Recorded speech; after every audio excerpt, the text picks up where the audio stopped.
Allez, je suis un jeune ancien du CHM et je viens vous proposer une procédure thérapeutique qui a été donnée par le docteur Jérôme Corr du CHU de la Réunion Saint-Denis, évidemment en lien avec les recommandations internationales et européennes de la Société de cardiologie. Vous le savez, l'infarctus, c'est la cause la plus fréquente de décès. En gros, on a une mortalité hospitalière des STEMI qui est autour de 4 à 12% avec des deltas assez larges. Bon, en gros, il y en a 10% qui meurent avec un SCA-ST+, en intra-hospitalier quand on prend les registres d'angiographie à 1 an de leur infarctus. C'est défini très clairement par un sus-décalage du segment ST au niveau du point J. Le point J, c'est la fin du QRS, ce qu'on peut appeler comme segment le segment ST, et c'est également le segment SJ.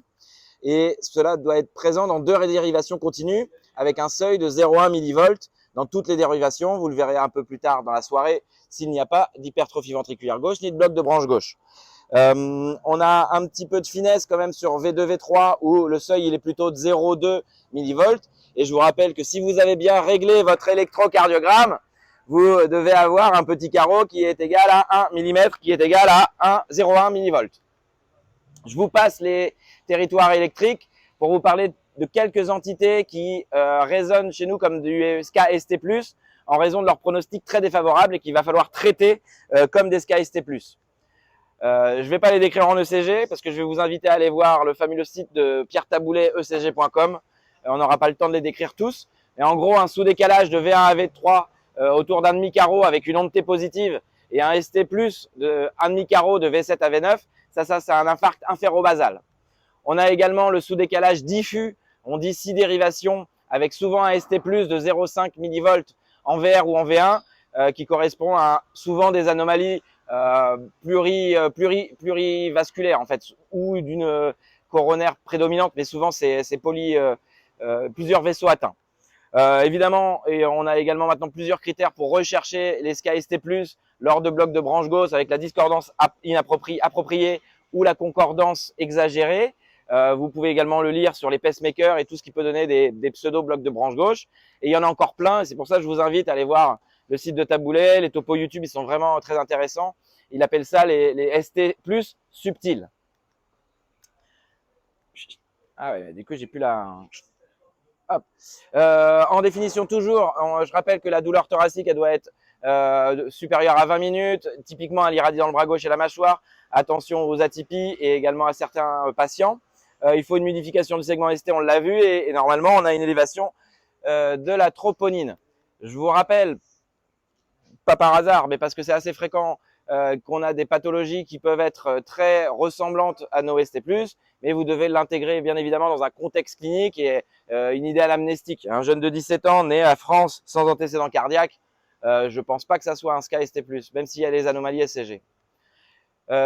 La dernière recommandation de l'ESC sur l'infarctus donne une 4e définition de ce qui pourrait être les infarctus du myocarde, en séparant essentiellement ce qu'on pourrait appeler les infarctus fonctionnels, l'hypoxie, l'anémie, des infarctus réels qui sont en lien avec des problèmes coronaires. Bien évidemment, il y a plein de pathologies qui vont élever la troponine sans que ce soit quelque chose de cardiaque. Au niveau de la prise en charge thérapeutique, on a la chance ou pas, mais d'avoir un truc assez simple, vu que nous, on n'a pas de coronarographie possible rapidement. Donc, on va rentrer tout de suite dans un schéma où, dès que le patient se présente, il va falloir faire un ECG en moins de 10 minutes. Et la question de la thrombolyse se pose très peu, vu qu'il faut avoir un accès en moins de 2 heures. Mais par contre, la fibrinolyse devrait être réalisée dans les 10 minutes après qu'on ait choisi la stratégie. Dans l'arsenal thérapeutique, maintenant, il commence à être assez vaste. Il manque juste dans ce schéma les antifibrinolytiques, la thrombolyse qui finissent le caillot, qui le détruisent. Mais vous voyez qu'on a un arsenal thérapeutique assez impressionnant en termes d'anticoagulation ou d'antiplaquettes. La procédure proposée par le CHU de la Réunion, la voici. Vous voyez que si les gens sont sous anticoagulants oraux, qu'ils ont leur début des symptômes inférieurs à 12 heures, ils sont quand même contre-indiqués de la thrombolyse. De là, la thrombolyse, on va discuter en fonction de l'âge et on va juste diviser par 2 la dose d'antifibrinolytique. Pour le reste du traitement, on aura le temps d'en parler à la fin du topo. La fibrinolyse, on est d'accord, c'est inférieur à 12 heures de symptômes, sans contre-indication, ça marche plutôt bien, on sauve des vies, on a un bénéfice également chez les patients à haut risque et les patients assez âgés et le top du top, c'est entre 2 et 3 heures avant. C'est simple, c'est réalisable en tout lieu. Malheureusement, on a toujours ce risque inéluctable de risque d'hémorragie intracérébrale, même si on surveille bien évidemment les contre-indications. Les contre-indications absolues, c'est tout ce qui est saignement, grosso modo. Et dans le relatif, vous verrez, mais on en discutera à la fin, il y a l'anticoagulation orale, les insuffisances hépatiques. Dans la procédure proposée par le CHU, on colle complètement aux guidelines de l'ESC, que ce soit en termes de posologie ou de molécules. Donc, on ne reviendra pas dessus. Faut-il évacuer ces patients? Oui, il faut toujours les évacuer, même s'ils n'ont pas les critères de reperfusion que je vous ai remis ici. Diminution du segment ST de 50% dans l'heure ou l'heure et demie. Le RIVA qui a un rythme assez typique de reperfusion. Et évidemment, s'ils ont plus mal, c'est un indice très important. Pour les patients qui ont un anticoagulation au long cours, le traitement, ça va être antiagrégant par aspégique, un P2Y12 qui va être le clopidogrel, qui est le seul qui n'est pas contre-indiqué avec la prise de NACO, et le Lovenox. Pour ceux qui ont un début de symptômes qui est supérieur à 12 heures, on va faire comme s'ils auraient une procédure par coronographie, donc aspégique, ticagrelor et Lovenox. On est raccord pareil sur l'ESC avec les guidelines en termes de posologie et de molécules. Et on retrouve également à la fin une petite annonce qui explique que grosso modo, il faut faire la coro une stratégie de prise en charge thérapeutique médicamenteuse comme une coro si le patient a une douleur thoracique supérieure à 12 heures.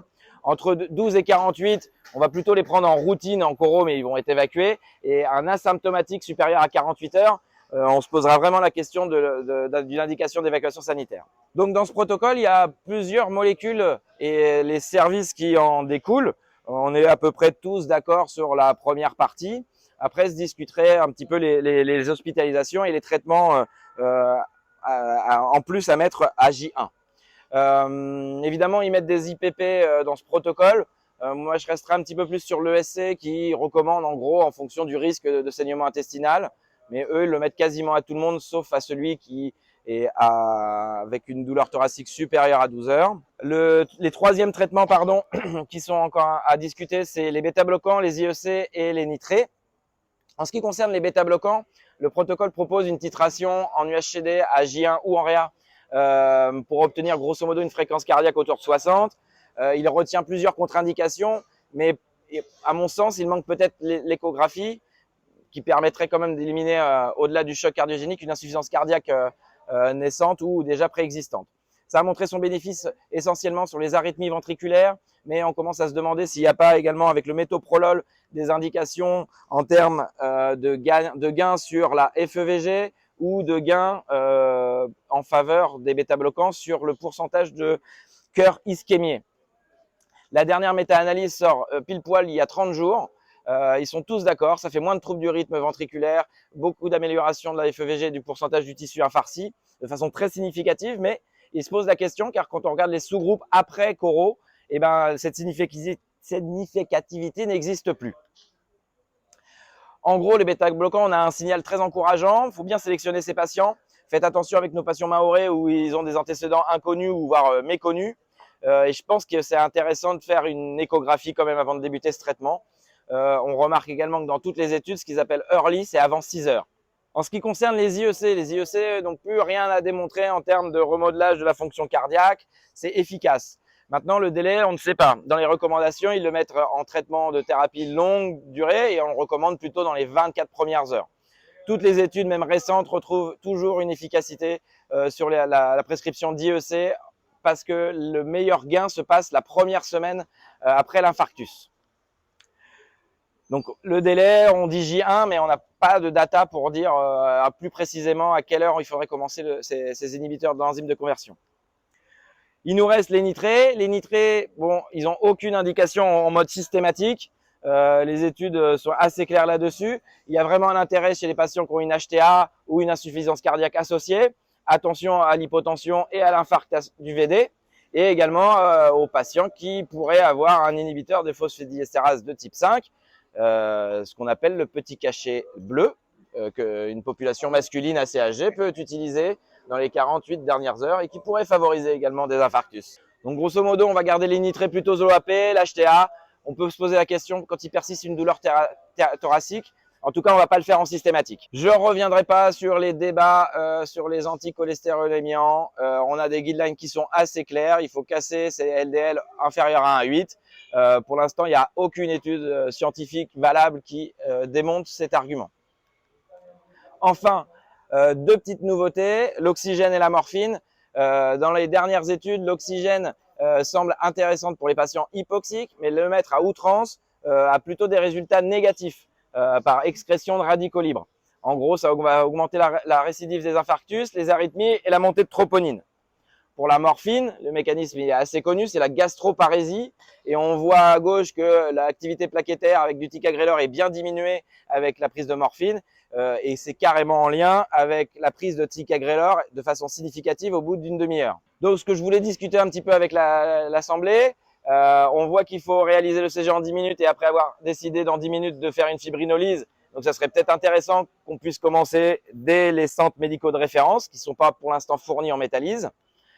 On a contre-indiqué de façon relative dans le guideline, mais de façon absolue, les patients sous anticoagulants oraux. Et si on s'attache un petit peu à lire dans les détails ce que disent les recommandations, ils disent que dans tous les cas, avec un anticoagulant oraux, on ira faire la prise en charge de choro, quel que soit le délai.